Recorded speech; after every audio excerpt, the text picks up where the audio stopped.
Thank you, Katharina, for having me.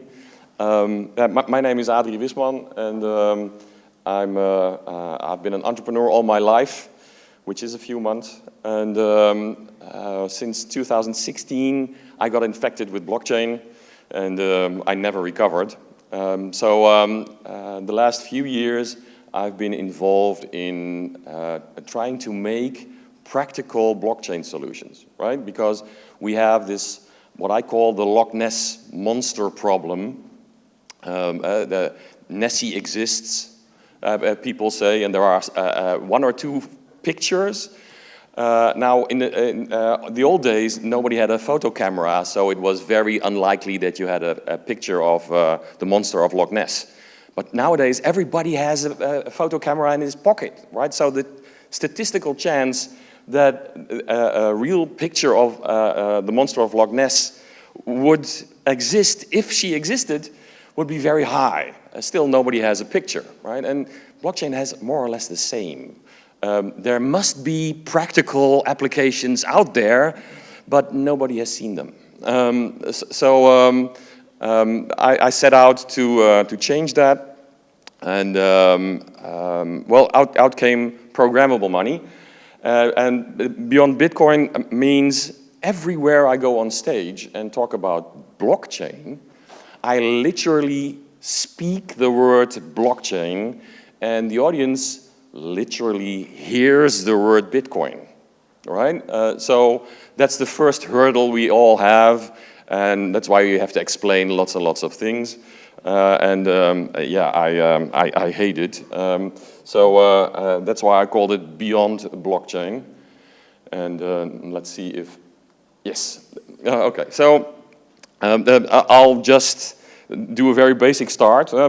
Human mankind has been using money for thousands of years in various ways, shapes, and forms, right? First we did barter, used shells, used silver standard, gold, coins, plastic money. First, not paper money, then plastic money, then electronic money, virtual money. What is the next step? What is the next iteration of money going to be? No, only once. I said only once. Yeah, programmable money. And programmable money is a very broad term. When you ask a bank what programmable money is, they said, well, that you can program that on the 27th of the month, you'll always pay your mortgage. That's programmable money. I think programmable money is much, much more than that.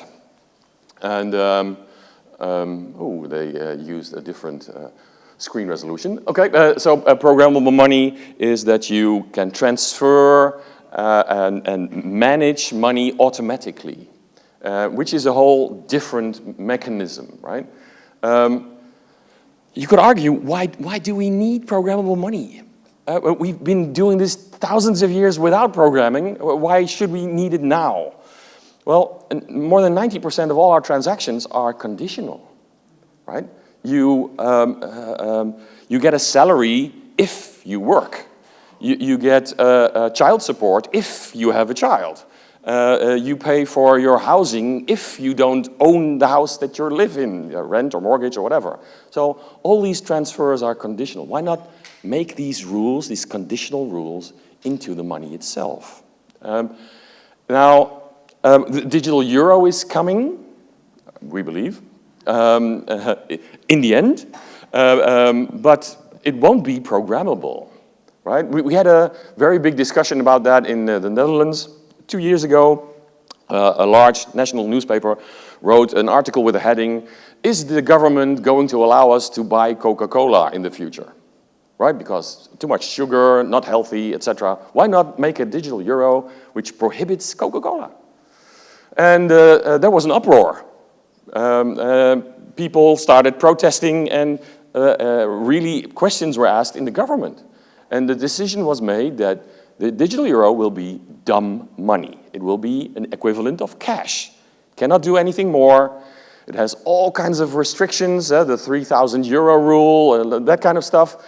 So if it becomes a success, that it will not become a big success. And so there is all kinds of stuff going on. But new modern business models need new ways of paying. So programmable money is a way to do this. Can we use the PDF version of this?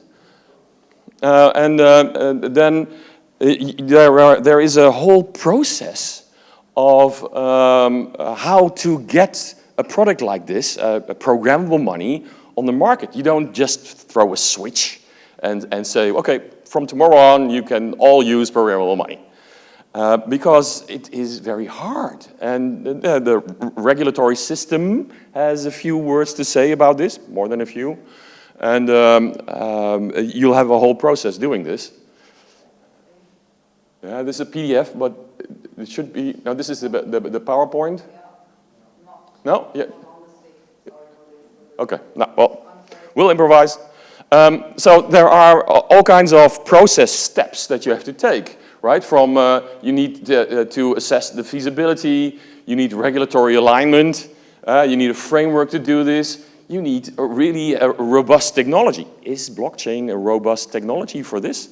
What do you think? Will the digital euro be a blockchain product? Nah. Nah.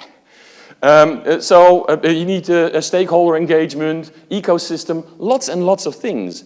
And we do that. I mean, this whole big process, we do that in small. We as a company, we started with programmable money a few years ago, and we did these steps only on a smaller scale. Think big, start small, but start. Right? We can wait another 10, 15 years, but we can better start now and building experiences. So we start small with private money, not public money, private money, subsidies, grants, budgets that are allocated for groups of people, and start distributing that as programmable money. People have to get used to it. People are not going to use it just out of fun. You have to incentivize that. You have to tickle them to start using it, right? Very crude of me, but sometimes I make a comparison between people and donkeys. You can motivate a donkey to move in two ways, either a stick or a carrot, right? So we don't use sticks on humans, but we use a lot of carrots, right? So you need big incentives for users and merchants to start working with programmable money, and that's what we did. Go, yes. Oh, very bad. Well, you need a whole system. You need to think about the legal parts, the technical parts, the economical parts, the ethical parts, and we did all kind of work with that, but it depends on the project, right? So there's always a part that a city that uses programmable money or a corporate can define in the system. We cannot do 100% of the work. We have to tailor it to the project. So, for instance, under legal, you have to look at onboarding contracts with merchants. You have to look at the legal rules and regulations. MiCAR, first we thought we were a utility token. We went into the European blockchain regulatory sandbox for 8 months, and we're not a utility token. We are exempt from MiCAR, but I will come back to that later. You need a technical side of the solution. We use the IOTA protocol because it is feeless. No transaction fees. And when you're using public money, taxpayers' money, transaction fees will give an image that the industry is trying to benefit, etc. So the less transaction fees, the better. IOTA is also very fuel efficient, energy efficient, because when I start talking to a municipality, the first question, the first reaction, to be honest, is, oh, blockchain. Yeah, that's that technology that uses more electricity than Argentina. And then you have to start explaining, no, that's this Bitcoin, and Bitcoin is the steam engine of the blockchain world, and etc. Now, so we use IOTA, and it even takes less energy per transaction than a bank transaction takes, right? So you need to think about a lot of arguments, because there are 1,000 arguments why you should not use blockchain for this, and only a few why you should, right? So you have to provide a lot of answers. We have our own non-custodial wallet. We have military encryption, something else, right? Privacy. Joachim mentioned it yesterday. Is very important, right? So first of all, we use privacy by design because there is one word that every security officer working for government makes him wake up in sweat every night, and that's the word data leak, right? So they are absolutely horrified by that. So we use privacy by design, and privacy by design means if you don't store information, if I don't ask for your name, I don't want to know who you are, I cannot leak your information because I don't have it, right? So our wallet has no, it will never ask you for a name, a phone number, an email address, nothing. We don't have it, we cannot leak it, and what we store with post-quantum encryption. So you want to try and do a penetration test? Good luck. You have to have an economic layer, ethical. There must not be a possibility, even if the information is anonymous, to use metadata, right? To use two anonymous data sets and put them over each other and find out who you are anyway. With us, that's not possible. Then it went twice. No, go back. Stable. Okay. So what we did, I'm going to show you. We have, like I said, about 100,000 people in Holland working with it, and now we're starting in Germany also. And we're starting in Qatar. There is a lot of interest from Islamic countries for Islamic finance. We have a solution which is called multi-knip. A knip is a Dutch word for wallet. Do you know your grandmother had a wallet with these two metal balls to open and close it? Well, the sound that it makes, knip, is what we called it in Dutch. So a wallet is called a knip. And this is multi-knip because you can have multiple of coins in them. Very simple. What we have is a wallet like my grandmother. She had compartments in her wallet. She had grocery money, clothing money, holiday money, all kinds of different money. That's what we translated into the 21st century. You have a wallet with different kinds of money for different purposes. It's purpose-bound, zwecksgebunden. This money can only be used for the purpose that the issuer defined.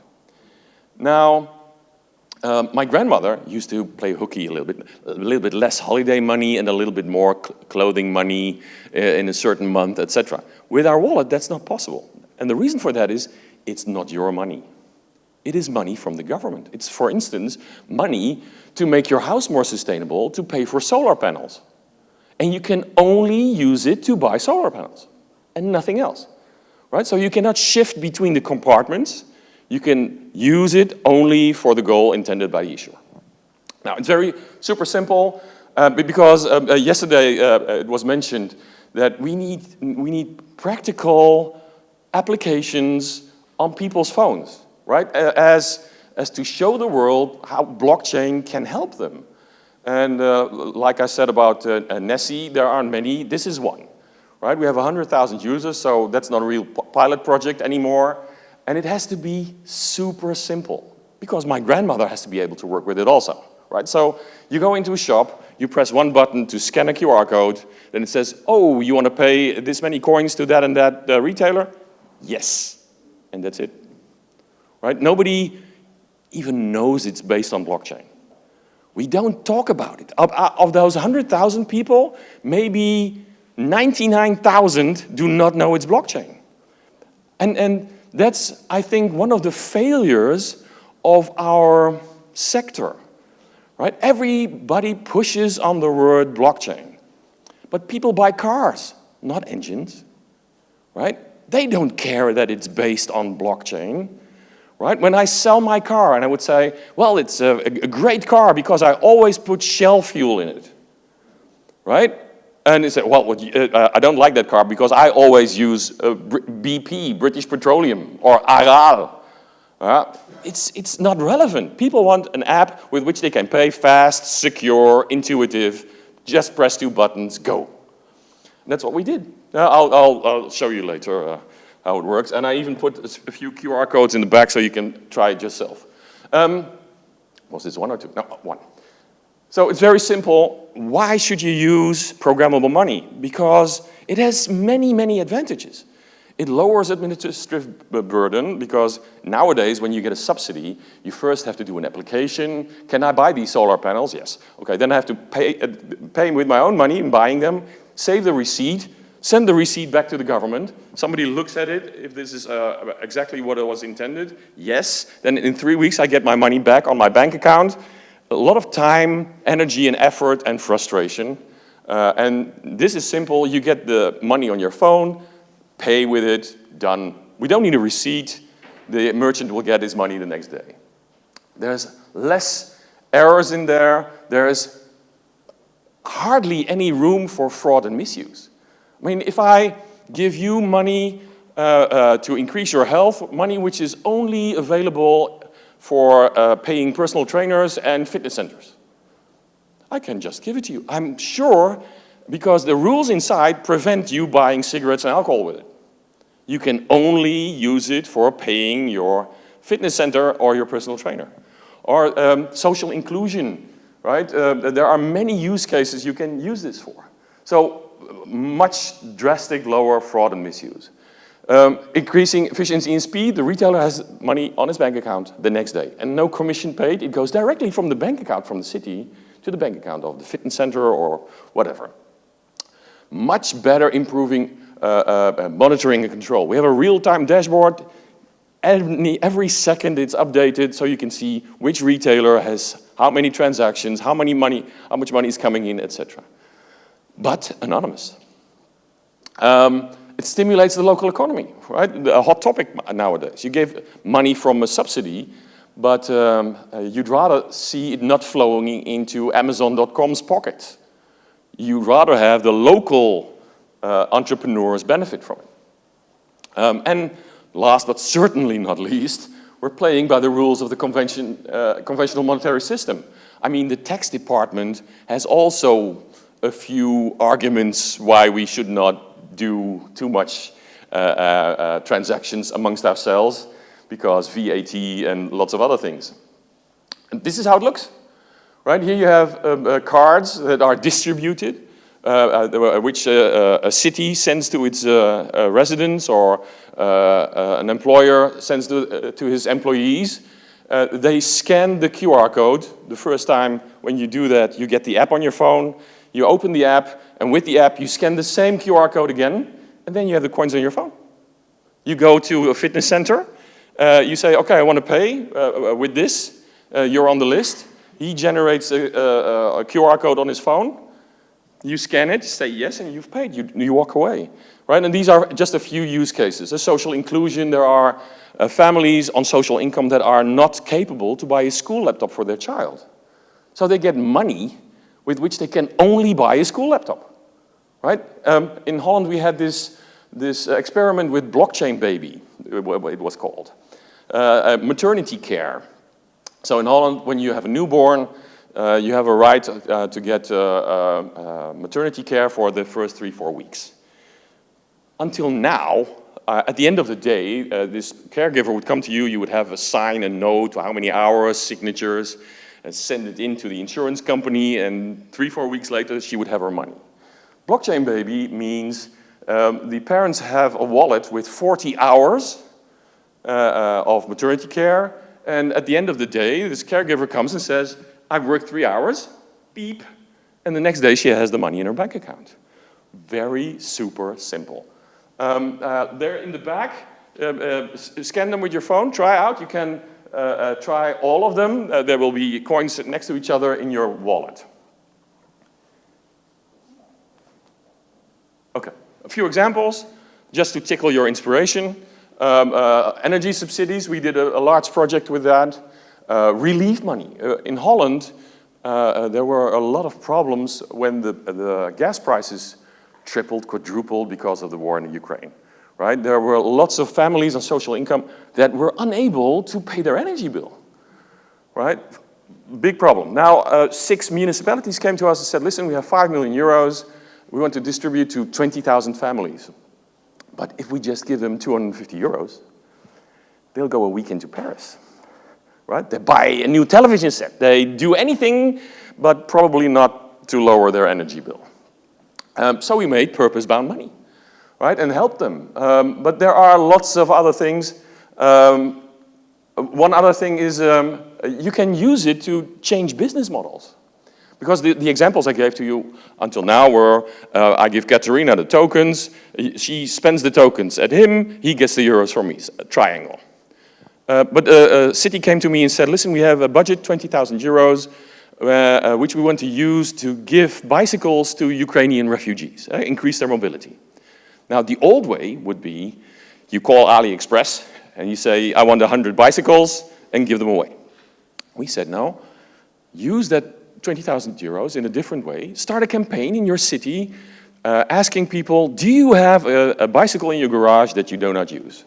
If so, bring it to one of these 10 bicycle shops and you will get a QR code with 50 euros of credit for local restaurants. Go have dinner on us. Thank you for your bicycle.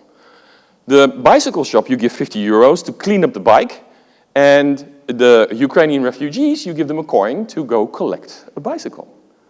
Now I have happy residents, happy restaurants, happy bicycle shops, happy refugees, happy municipality, and I saved 200 bicycles from the scrapyard doing circular economy, right? So you can change business models with that.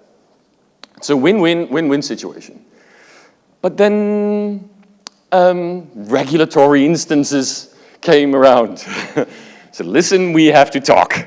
and I was in good contact with our Dutch National Bank, and everything was okay. In Germany, things were a little bit more formal. I rang up the Dutch National Bank and had an appointment a week later. I rang up the Bundesbank in Frankfurt, and I had to wait for 11 months to get an appointment, if any. So it was all a little bit more formal, but something nice happened. We were accepted in the European regulatory blockchain sandbox. 20 companies are selected from the whole of Europe every year to talk to regulators, and we were one of them. So with the emphasis on MiCAR, we entered the sandbox and we talked to 12 European countries at once. Right? We talked to central banks, Poland, Czechoslovakia, Slovenia, Cyprus, Greece, Italy, France, you name them. And they were very enthusiastic, I have to say. I have to admit, I would think they would be a little bit more conventional, is the nice word.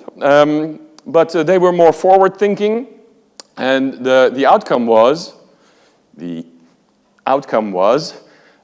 passing all the rules for MiCAR is super hard, right? And it's even moving. And the countries amongst themselves had some disputes how to interpret the rules. But we got exempt. We showed them exactly what we did, and for national banks who have a monopoly on money, I mean, I will not say they invented it, but they have the monopoly on printing money. I mean, they own it, so to speak.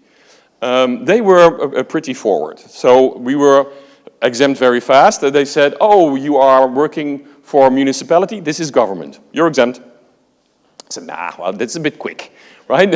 That's a bit quick. So what if we don't work with government? Can people buy these tokens, or do they get them for free? No, they get them for free. It's distributed for free. Okay, then you're exempt. Yeah, okay, that was a bit fast also. In the end, the biggest reason that we were exempt is a technical thing. A few years ago, when I designed the system, I designed it in a way that the people that go to the fitness center, technically don't give the tokens to the fitness center. The tokens go directly back to the company or the municipality, but it goes into the post box of the fitness center. We color the coins that they were spent at the fitness center, but they go back to the municipality. So the fitness center doesn't have a private key at all. They don't have control. They can see in their post box that I paid, so they say, okay, it's good to take the product or the service home, but they don't have control.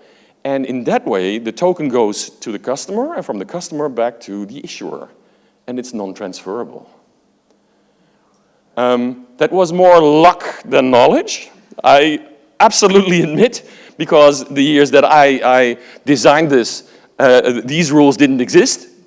And it was Nina here at the conference, before we entered the sandbox, that said, you know, what a nice trick would be to circumvent MiCAR? Don't move the tokens. Don't move the tokens, but we're doing transactions, right? And it reminded me of a science fiction movie, Dune, where they had the Navigator Guild, and they said, we fold space. You travel without moving. And that's what we did with our tokens. So they stay in one place, right? But the issuer gets them back without the merchant touching them, without moving them. And that helped us. That was the rule, the biggest rule why we were exempt. I'm very, very pleased with that. So can programmable money on the blockchain change the world? It not only can, it will change the world, right? In my talks with the Authority of Financial Markets in the Netherlands, they came up with the term, this is the future of money. I didn't invent that myself. They named it that way. So it will change the world because there are so many possibilities, right? Even in Islamic finance, you have zakat, you have sadaqah, you have waqf, you have all kinds of voluntary and mandatory charities, which is all purpose-bound money. Will it pass the MiCAR test? Well, if you want to have all the rules in MiCAR being met, you have a lot of work.